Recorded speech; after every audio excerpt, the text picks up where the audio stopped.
जय जगन्नाथ दर्शक बंधु आपण को स्वागत करुछि श्रीक्षेत्र ओडिया न्यूज रे। आज सेप्टेम्बर 26 तारिख शुक्रवार। चलंतु जानिनेबा आजिर टॉप न्यूज विषय रे। ता पूर्वरु चैनल को गोटे लाइक करबा सह चैनल को सब्सक्राइब कर दियौ एवं कमेंट रे जय जगन्नाथ लिखि दियौ। 2026 रे हेबो तृतीय विश्वयुद्ध। रूस एवं अमेरिका मध्यरे सीधा सड़क हेबो मुकाबिला। भविष्यत केही देखि नाहंती किंतु समस्ते जानिबा को चाहंती भविष्यत रे कोन हेबो। लोकमाने सर्वदा भविष्यत विषय रे जानिबा को इच्छुक थांती। एबे एभली एक भविष्यवाणी विषय रे जणा पड़िछि जहा डराइबो निश्चिंत। प्रसिद्ध बुल्गेरियन रहस्यवादी बाबा भांगा 2026 को नै करिथिबा भविष्यवाणी एबे विश्व पई चिंता पालटिछि। कुहा जाय जे बाबा भांगांको भविष्यवाणी प्रायतः सत्य हुए। तेणु जदि से एक रक्ताक्त किंबा हिंसात्मक भविष्यर भविष्यवाणी करती तेबे एहाकु गंभीरतार सह निया जाई थाए। एबे तांकर आउ एक भविष्यवाणी सामना को आसीछि जेउथिरे कुहा जाउछि जे 2026 रे तृतीय विश्वयुद्ध आरंभ हेबो।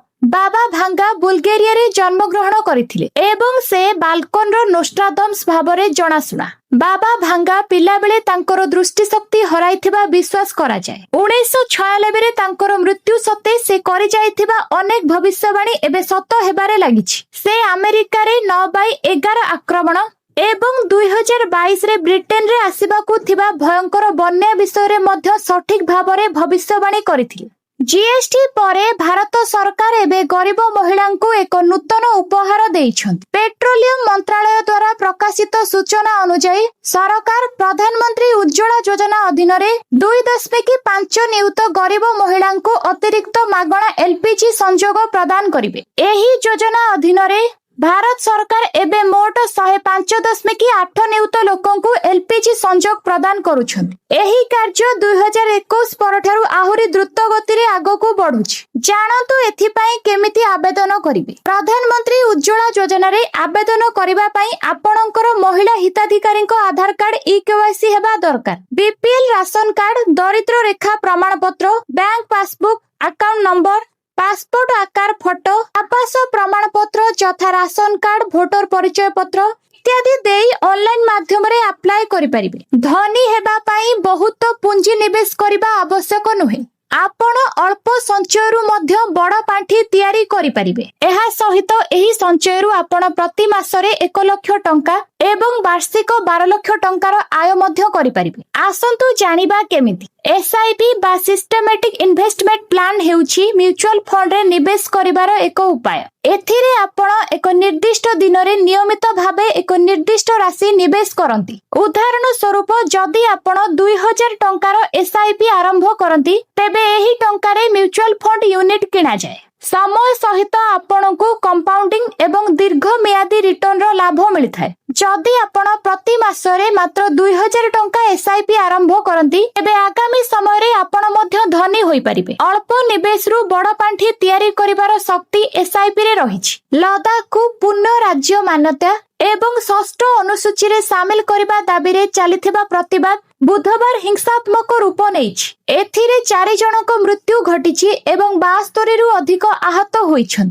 सुरक्षा दृष्टिरु प्रशासन पक्षरु कर्फ्यू जारी करा जायथिबा बेले इंटरनेट सेवा को बंद करा जायछि। Bharatiya Janata party BJP IT cell मुख्य अमित मालव्य सोशल मीडिया रे भाइराल हेउथिबा एक वीडियो संपर्क रे गभीर अभियोग आनिछन्ति। से कहिछन्ति जे लद्दाख रे हिंसा रे जने स्थानीय कांग्रेस दलर नेता सक्रिय भाबरे शामिल अछन्ति। बुधवार social media platform X ray एक पोस्ट रे मालव्य लेखिछन्ति लद्दाख रे हिंसा सृष्टि करथिबा व्यक्ति हेउछन्ति फुंडस्वाग स्टांजिन सेपाग, कांग्रेस दलर उपर लेह वार्ड काउंसिलर। बीजेपी मुख्यपात्र दलीय मुख्यालय रे सांबादिक मानकु कहिछन्ति कांग्रेस रो मंद उद्देश्य अछि। एहा कांग्रेस रो एक षडयंत्र।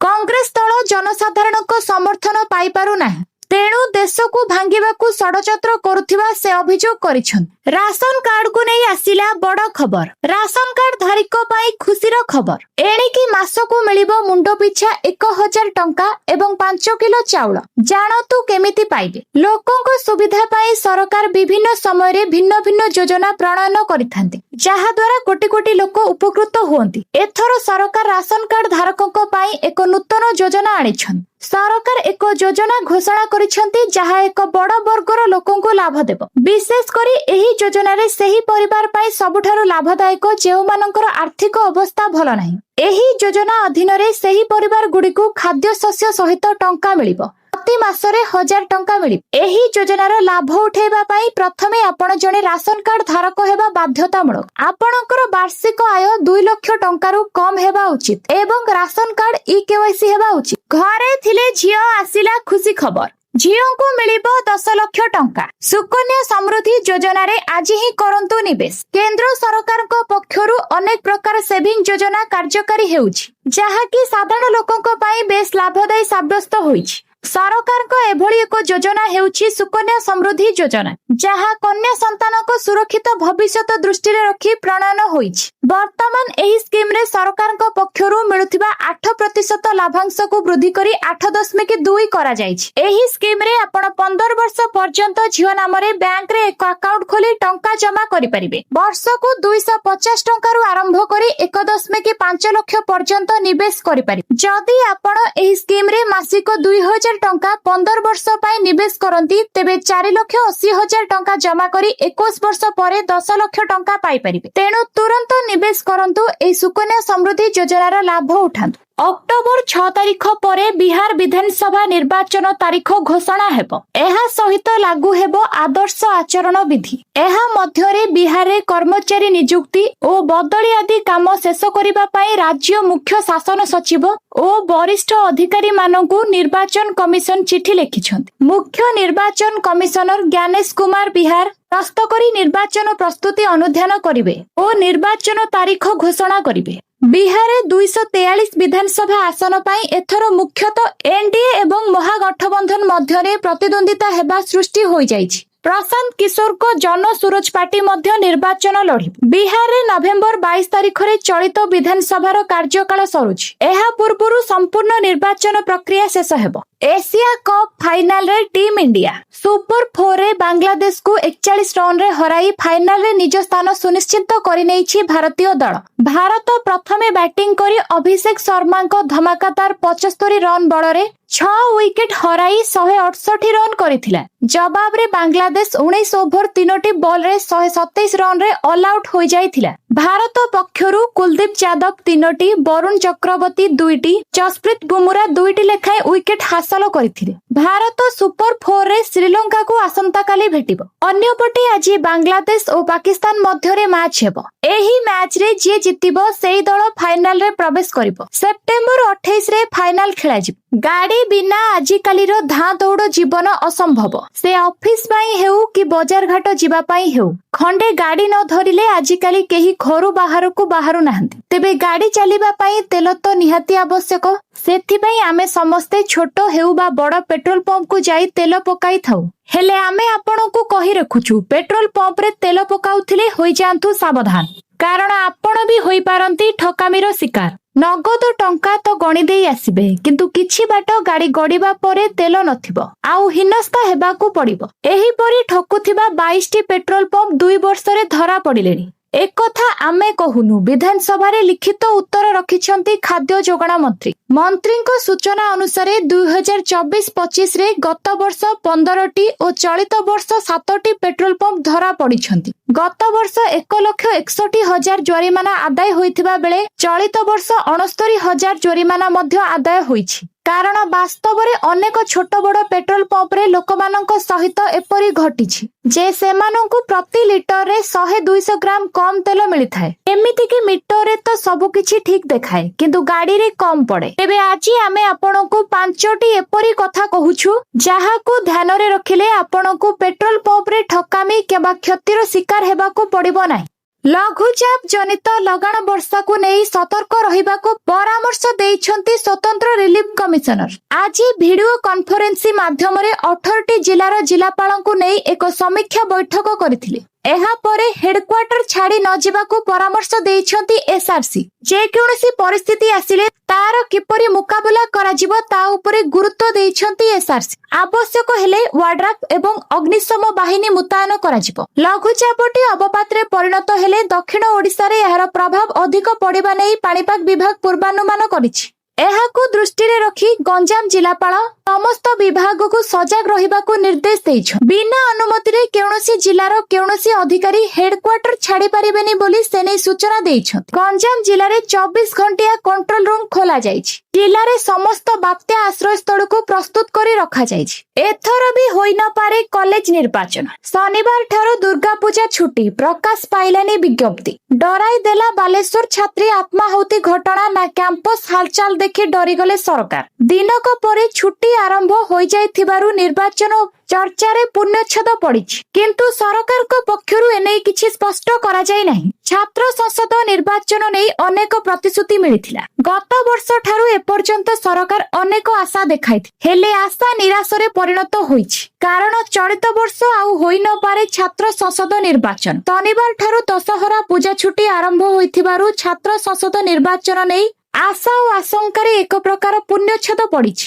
ଯଦିଓ ସରକାର ଏଯାଏ କିଛି ସ୍ପଷ୍ଟୀକରଣ ଦେଇନାହାନ୍ତି, ତଥାପି ସରକାରଙ୍କ ଉପରେ ବର୍ଷିଛନ୍ତି ବିଭିନ୍ନ ଛାତ୍ର ସଂଗଠନ। ଦୀର୍ଘ ବର୍ଷ ଧରି ଦିଲ୍ଲୀରେ ଲାଗି ରହିଥିବା ପ୍ରଦୂଷଣ ରୋକିବାକୁ କେନ୍ଦ୍ର ସରକାର, ରାଜ୍ୟ ସରକାର ଓ ବୈଜ୍ଞାନିକଙ୍କ ମିଳିତ ଯୋଜନା ଏବେ ଫଳବତୀ ହେବାକୁ ଯାଉଛି।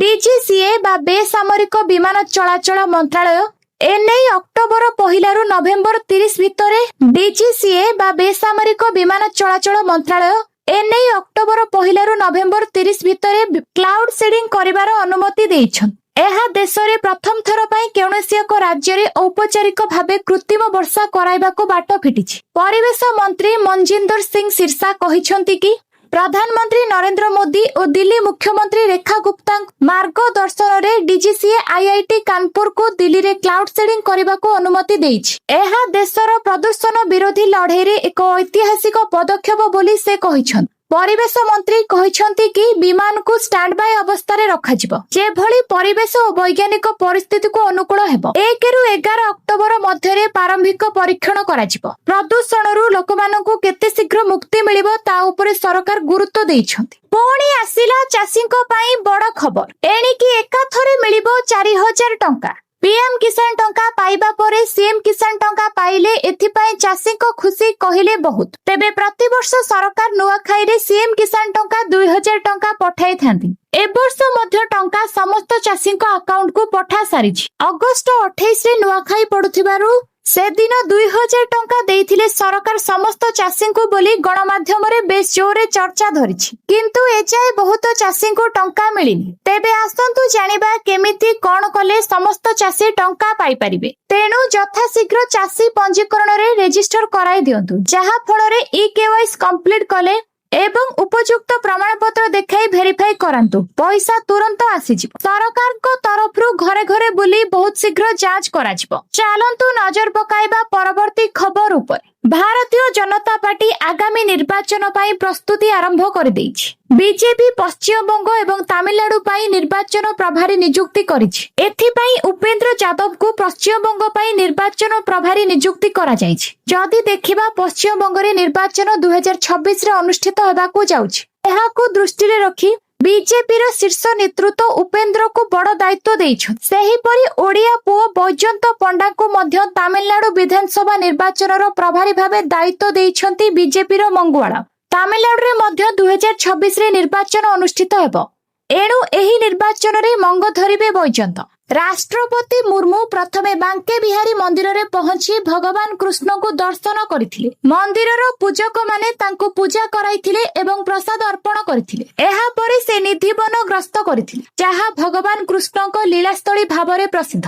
ସେଠାରେ ସେ ପ୍ରକୃତିର ସୌନ୍ଦର୍ଯ୍ୟ ଉପଭୋଗ କରିବା ସହ ଆଧ୍ୟାତ୍ମିକ ଶାନ୍ତି ଅନୁଭବ କରିଥିବା ପ୍ରକାଶ କରିଛନ୍ତି। ଏହି ଗ୍ରସ୍ତର ମୁଖ୍ୟ ଆକର୍ଷଣ ଥିଲା ବୃନ୍ଦାବନରେ ଏକ କଳ୍ପବୃକ୍ଷ ଚାରାର ରୋପଣ। ରାଷ୍ଟ୍ରପତି ମୁର୍ମୁ ନିଜେ ଏହି ଚାରା ରୋପଣ କରି ପରିବେଶ ସୁରକ୍ଷା ଏବଂ ଭାରତୀୟ ସଂସ୍କୃତିର ମହତ୍ୱ ଉପରେ ଗୁରୁତ୍ୱାରୋପ କରିଥିଲେ। କଳ୍ପ ବୃକ୍ଷକୁ ହିନ୍ଦୁ ପୁରାଣରେ ଏକ ପବିତ୍ର ବୃକ୍ଷ ଭାବରେ ବିବେଚନା କରାଯାଏ, ଯାହା ସମସ୍ତ ଇଚ୍ଛା ପୂରଣ କରିଥାଏ ବୋଲି ବିଶ୍ୱାସ ରହିଛି। ଏହି କାର୍ଯ୍ୟକ୍ରମରେ ସେଠାକାର ସ୍ଥାନୀୟ ନେତା, ପ୍ରଶାସନିକ ଅଧିକାରୀ ଏବଂ ସାଧାରଣ ଜନତା ଉପସ୍ଥିତ ଥିଲେ। ରାଷ୍ଟ୍ରପତିଙ୍କ ଏହି ଗସ୍ତ ବୃନ୍ଦାବନର ଆଧ୍ୟାତ୍ମିକତା ଏବଂ ପରିବେଶଗତ ମହତ୍ୱକୁ ଆହୁରି ବଢାଇଛି। ଏହା ସହ ସେ ଦେଶବାସୀଙ୍କୁ ପ୍ରକୃତି ସହ ଯୋଡ଼ି ହେବା ଏବଂ ପରିବେଶ ସୁରକ୍ଷା ପାଇଁ ଆହ୍ୱାନ କରିଛନ୍ତି। ଭାରତ ପୁଣି ଆନ୍ତର୍ଜାତିକ ମଞ୍ଚରେ ପାକିସ୍ତାନକୁ କରିଛି ସମାଲୋଚନା। ଜେନେଭାରେ ଅନୁଷ୍ଠିତ ଜାତିସଂଘ ମାନବୀୟ ଅଧିକାର ପରିଷଦର 60ତମ ଅଧିବେଶନରେ ଭାରତ ଜମ୍ମୁ କାଶ୍ମୀର ପ୍ରସଙ୍ଗରେ ପାକିସ୍ତାନକୁ ଦୃଢ ନିନ୍ଦା କରିଛି। କାଶ୍ମୀର ଉପରେ ପାକିସ୍ତାନର ଦାବିକୁ ଭାରତ ମିଛ ଓ ମନଗଢା ବୋଲି କହିଛି।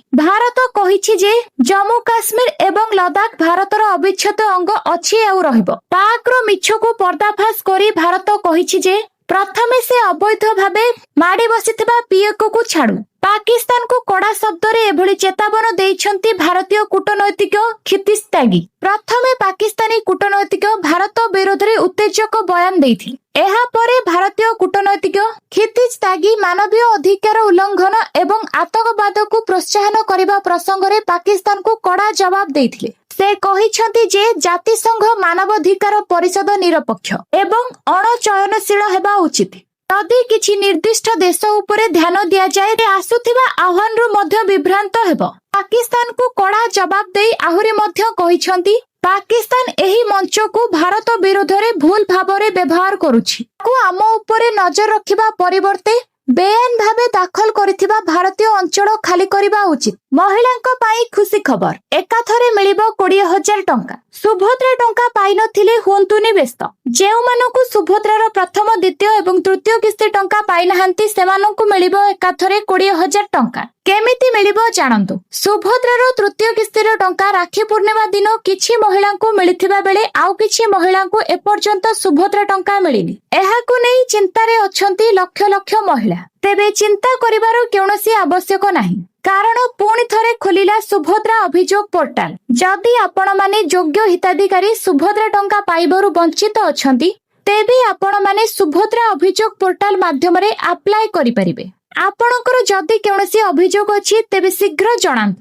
ଯଦି ଆପଣଙ୍କ ଅଭିଯୋଗ ସତ ହୋଇଥିବ ଏବଂ ଆପଣ ଜଣେ ଯୋଗ୍ୟ ହିତାଧିକାରୀ ହୋଇଥିବେ ତେବେ ଆପଣ ସିଧାସଳଖ 20,000 ଟଙ୍କା ପାଇପାରିବେ। ଯେଉଁମାନଙ୍କୁ 21 ବର୍ଷ ହୋଇଗଲାଣି ସେମାନେ ମଧ୍ୟ ସେମାନଙ୍କର ଉପଯୁକ୍ତ ପ୍ରମାଣପତ୍ର ଦେଇ ସୁଭଦ୍ରା ପୋର୍ଟାଲରେ ଆପ୍ଲାଏ କରି ଲାଭ ଉଠାଇ ପାରିବେ। ତେବେ ଚାଲନ୍ତୁ ନଜର ପକାଇବା ଆଉ ଏକ ଗୁରୁତ୍ୱପୂର୍ଣ୍ଣ ଖବର ଉପରେ। ଏହି ରାଜ୍ୟକୁ ବଡ ଭେଟି ଦେବାକୁ ଯାଉଛନ୍ତି ସରକାର, ତାହା ପୁଣି ସିନ୍ଧୁ ନଦୀର ପାଣି।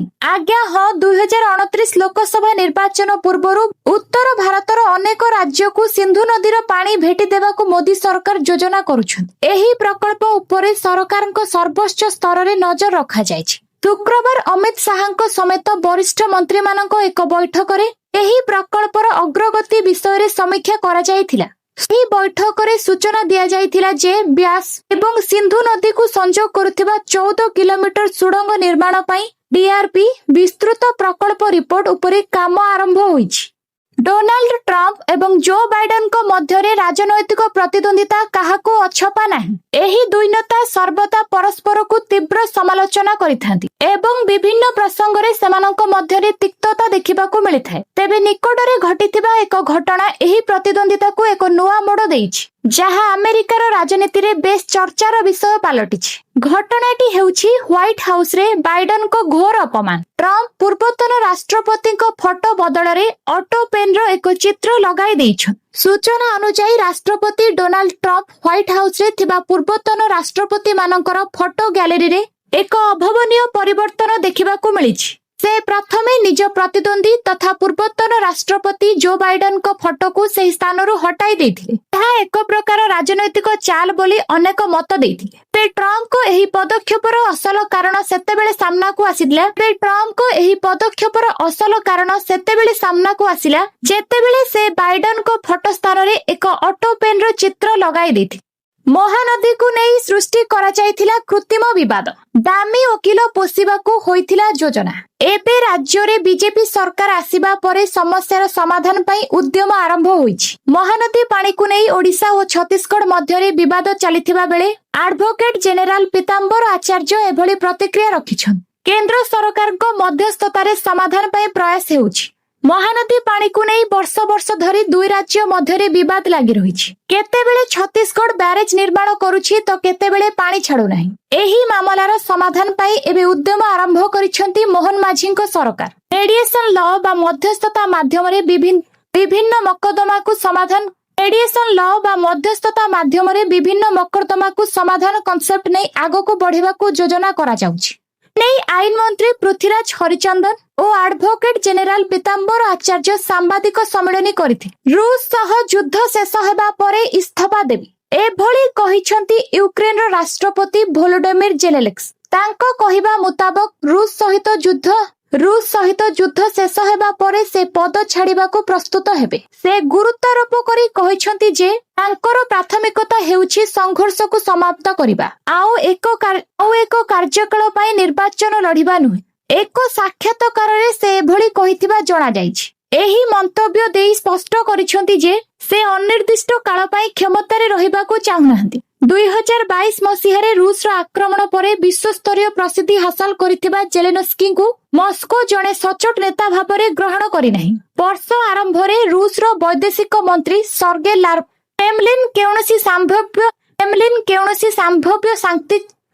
କୌଣସି ସମ୍ଭାବ୍ୟ ଶାନ୍ତି ଚୁକ୍ତିନାମା ଉପରେ ଜେଲେନ୍ସ୍କିଙ୍କ ସ୍ୱାକ୍ଷରକୁ ଗ୍ରହଣ କରିବ ନାହିଁ। ଏକ ସାକ୍ଷାତକାରରେ ସେ କହିଥିଲେ ଯେ ଯେତେବେଳେ ଆମେ ଏପରି ଏକ ପର୍ଯ୍ୟାୟରେ ପହଞ୍ଚିଥାଉ ଯେଉଁଠି ଆମକୁ ମଜୁରୀ ଦସ୍ତାବିଜରେ ସ୍ୱାକ୍ଷରର ଆବଶ୍ୟକତା ପଡେ, ସେତେବେଳେ ସ୍ୱାକ୍ଷର କରୁଥିବା ବ୍ୟକ୍ତି ଆଇନ ସମ୍ମତ ହୋଇଥିବା ଦରକାର। ଏବଂ ବର୍ତ୍ତମାନ ଜେଲେନ୍ସ୍କି ଆଇନ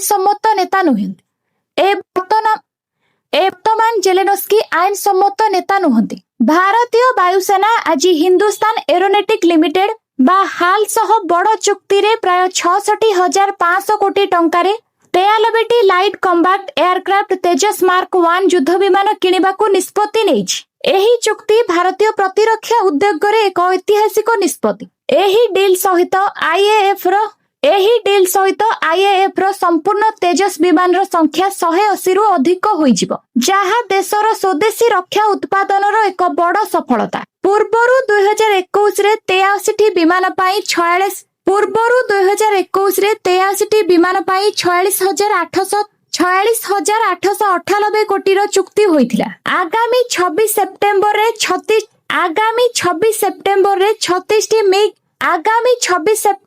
36ଟି ମିଗ୍-21 ବିମାନ ଅବସର ନେବା ପରେ ଆଇଏଏଫ ସ୍କ୍ୱାଡ୍ରନ ସଂଖ୍ୟା 29ରେ ସୀମିତ ହୋଇଯିବ, ଯାହା ଏକ ଚିନ୍ତାଜନକ ପରିସ୍ଥିତି। ତେଜସ୍ ବିମାନ ଗୁଡ଼ିକରେ ଅତ୍ୟାଧୁନିକ ରାଡାର, ଆବଶ୍ୟକୀୟ ଶସ୍ତ୍ର ଓ ସ୍ୱୟଂଚାଳିତ ପ୍ରଣାଳୀ ରହିବ, ଯାହା ଲଢେଇ କ୍ଷେତ୍ରରେ ଭାରତକୁ ସୁବର୍ଣ୍ଣ ସୁଯୋଗ ପ୍ରଦାନ କରିବ। ଭିଡିଓଟିକୁ ଶେଷ ଯାଏ ଦେଖିଥିବାରୁ ଆପଣଙ୍କୁ ଧନ୍ୟବାଦ। ଯଦି ଆପଣ ଏପର୍ଯ୍ୟନ୍ତ ଲାଇକ୍ କରିନାହାନ୍ତି ତେବେ ଗୋଟେ ଲାଇକ୍ କରି କମେଣ୍ଟରେ ଜୟ ଜଗନ୍ନାଥ ଲେଖିଦିଅନ୍ତୁ। ଆଉ ପାଖରେ ଥିବା ସବସ୍କ୍ରାଇବ ବଟନରେ କ୍ଲିକ୍ କରି ବେଲ୍ ଆଇକନରେ ଅଲ୍ ପ୍ରେସ୍ କରିଦିଅନ୍ତୁ। ଧନ୍ୟବାଦ।